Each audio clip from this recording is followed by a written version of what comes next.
quadratic formula, there's a lot of different ways to memorize it. You can write it down, you can use flashcards, you can use the poem or the song or the story.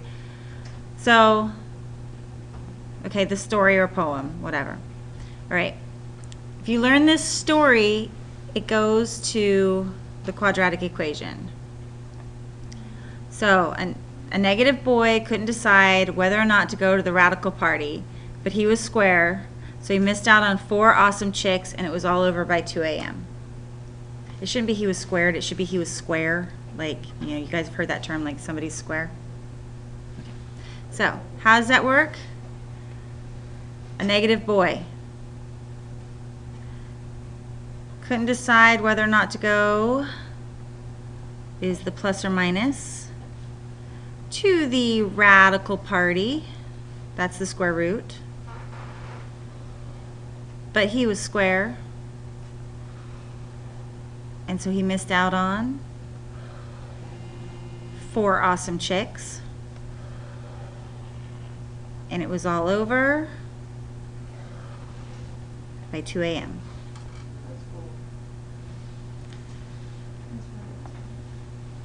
So, song.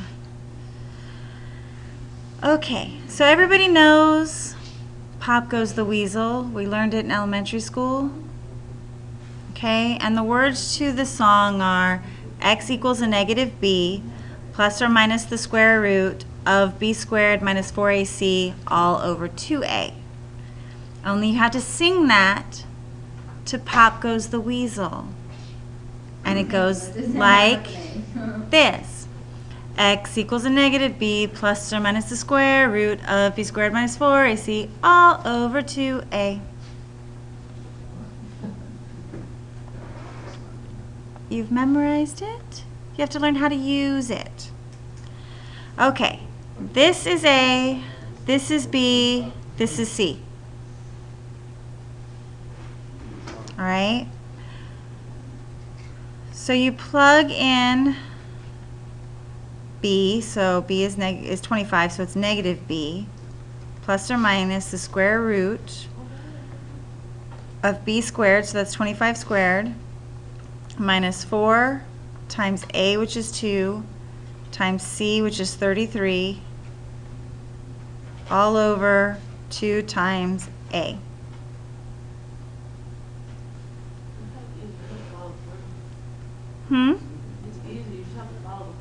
Exactly. Okay, 25 squared is 625. 2 times 33 is 66 times 4 is 264 over 4. Right?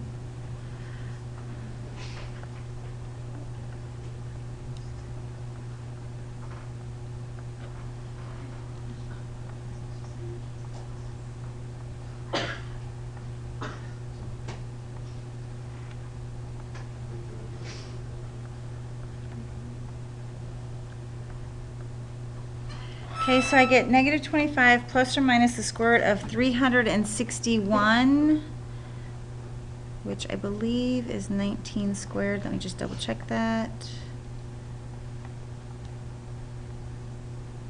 Yes. Yeah. When am I going to use this again? Next week on the test. Yes, but actually in life, I'm genuinely curious if I will ever use this again. On Algebra 2. I'm not taking Algebra 2. If you go to med school, you're going to have to... Hold on. Hold on. Take Algebra 2. All right. So if I have negative 25 plus or minus 19 over 4, so that's negative 25 plus 19 over 4 and negative 25 minus 19 over 4. So this is positive 6 or negative 6 over 4. And this is, let's see, 30 plus 14, 44 over 4. So I get negative 3 halves and 11.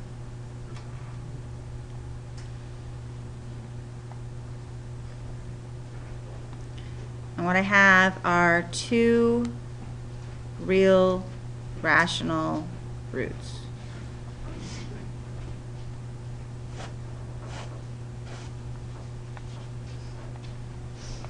You don't always get two rational roots. Sometimes you might get one. I don't know. Okay, sometimes you only get one.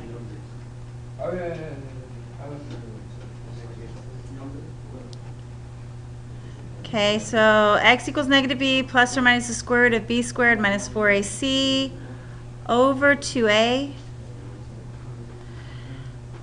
A is 1. If there's nothing there, it's a 1. So x equals negative 8 plus or minus the square root of 8 squared minus 4 times 1 times 16 over 2 times 1. So we get negative 8 plus or minus the square root of 64 minus 64 over 2. So you get negative 8 plus or minus the square root of 0 over 2. So that's just negative 8 over 2, right? Because the square root of 0 is 0. So we get negative 4. Now, we get one answer. What does that look like? If I had a graph and this space right there was negative 4, the parabola is only just touching at one place. When we get, I'll go back real quick. When we get two answers, we're touching in two different places. This is our answer right here, negative 4. Mm-hmm. All right. Are you recording? Mm-hmm. Okay. Sometimes we get irrational roots.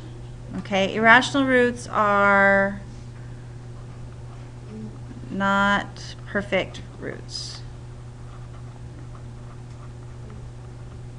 Okay, so first we have to set this equal to 0.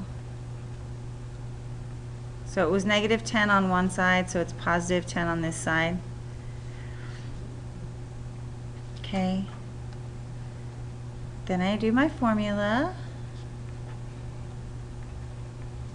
Now you don't always have to write down the formula, but until you learn it really well, I recommend to keep writing it down.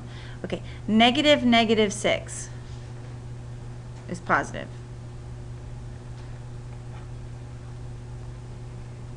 Negative 6 squared minus 4 times a times c. This is not the right example. Okay, this is not irrational roots. This is complex roots. Or you know what? Sorry, erase that. Don't do that. Change this sign here to a positive so that this becomes a negative, so that this becomes a positive. Or sorry, that won't be positive. I am writing my sign. Oh.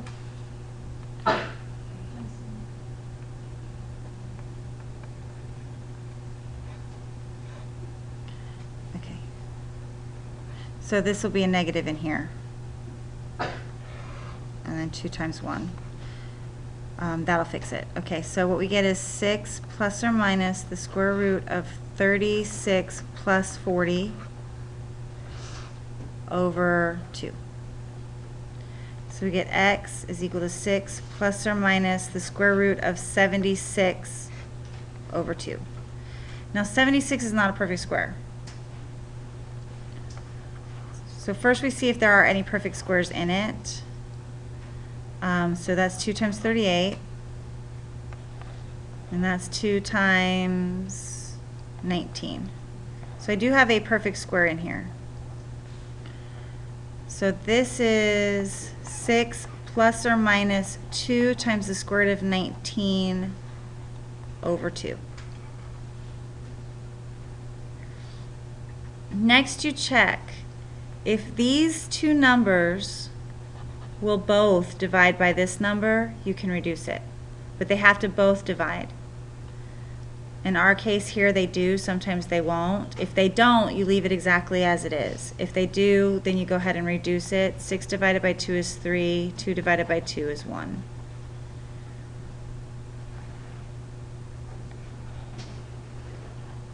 So that's our answer.